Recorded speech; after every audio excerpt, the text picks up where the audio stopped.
Mengapa ada wacana beberapa prodi di universitas akan dihilangkan karena tidak relevan dengan dunia kerja menurut Kemendikbudristek 2026? Ya, sebenarnya sudah banyak yang mengulas mengenai hal ini, ya.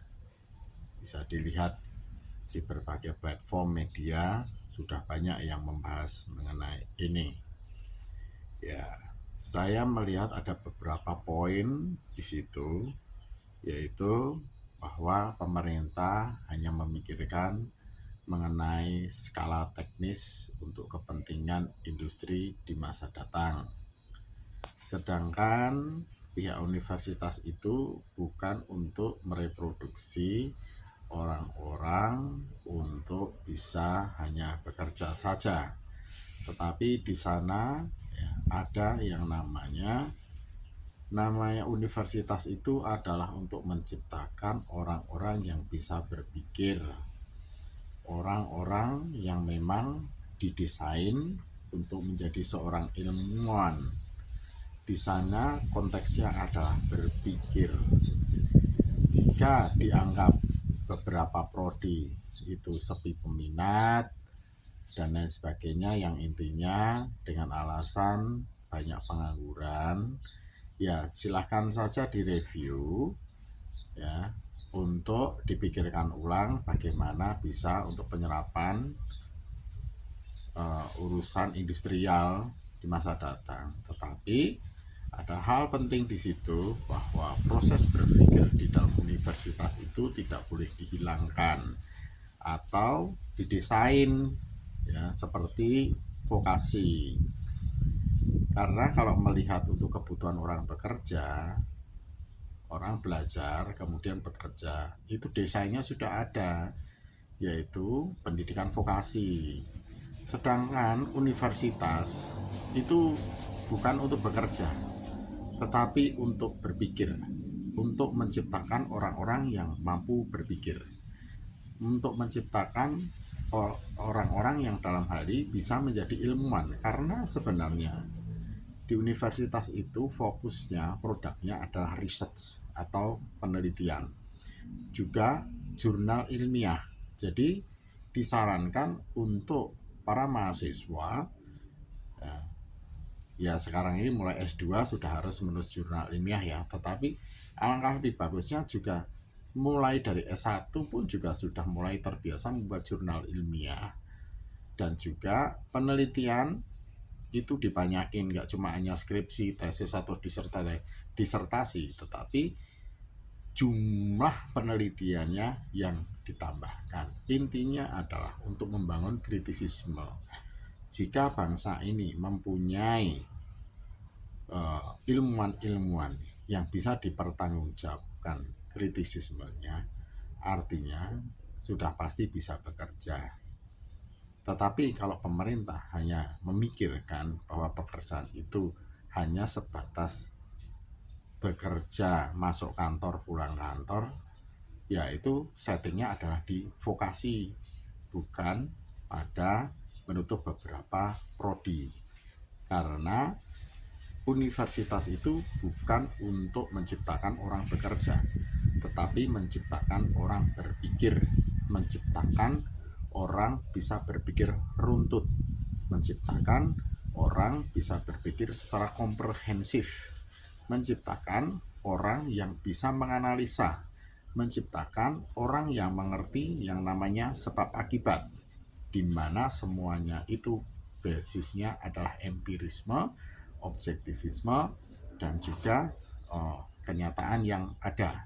Tidak mudah menyusun sebuah pemikiran untuk menjadi sebuah pemikiran yang runtut. Dalam sebuah statement-statement yang runtut itu dihasilkan sebuah proses dari metodologi yang tidak mudah. Disitulah sebenarnya concern dari universitas, karena menciptakan generasi bangsa yang bisa mempertahankan peradaban Indonesia untuk minimal berada di posisi yang sama. Alangkah lebih baiknya jika menjadi lebih baik di kemudian hari.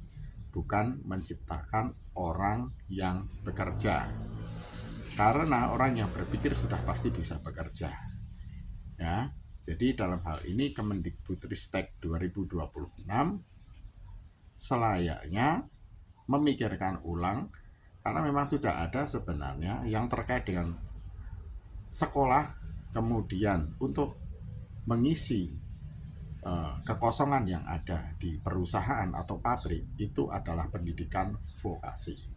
Jadi dalam hal ini pemerintah harus menyesuaikan dengan yang sudah ada, bukan justru memikirkan yang sebenarnya sudah berjalan. Apa yang sudah berjalan sebenarnya sudah baik, tetapi dalam hal ini perlu ketelitian dalam mengambil keputusan guna tidak meresahkan masyarakat. Karena ketika masyarakat resah, mereka pun juga bingung bagaimana untuk melanjutkan sekolahnya mereka yang masih kuliah, atau sedangkan adik-adik yang kemarin baru saja mau lulus dari SMA atau SMK juga bingung, karena jangan-jangan nanti saya kuliah prodinya ditutup seperti itu ya. Contohnya ada beberapa ya, yang mana itu semuanya terkait dengan masalah kritisisme ya. Dan membangun kritisisme itu tidak mudah. Orang yang berani bicara, orang yang berani berbicara dengan kritis itu tidak semudah hari ini membalikkan tangan. Itu melalui proses belajar yang tidak pendek ya. Orang berani bicara itu harus dihargai. Karena apa? Di dalam sistem cara berpikirnya, artinya dia sudah mempunyai pemikiran secara runtut, pemikiran secara kritis. Dia mampu menjelaskan apa yang orang lain tidak mampu jelaskan. Jika hal ini mulai dihargai, saya kira dunia kerja itu tidak akan kehilangan karyawannya. Karena apa? Perusahaan pun juga mulai menghargai orang yang kritis untuk masuk di dalam perusahaan.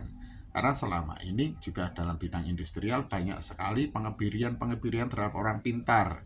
Mereka hanya memilih orang-orang yang mau bekerja, orang-orang yang mau sesuai dengan arahan dari atasan. Tetapi ketika mendapat masukan dari bawah berdasarkan dari kenyataan yang ada di lapangan, berdasarkan dari kritisisme yang dibangun oleh individu-individu yang masuk ke dalam perusahaan tetapi basicnya adalah universitas, biasanya orang-orang yang kritis tersebut lama-lama disingkirkan, dan itu banyak terjadi.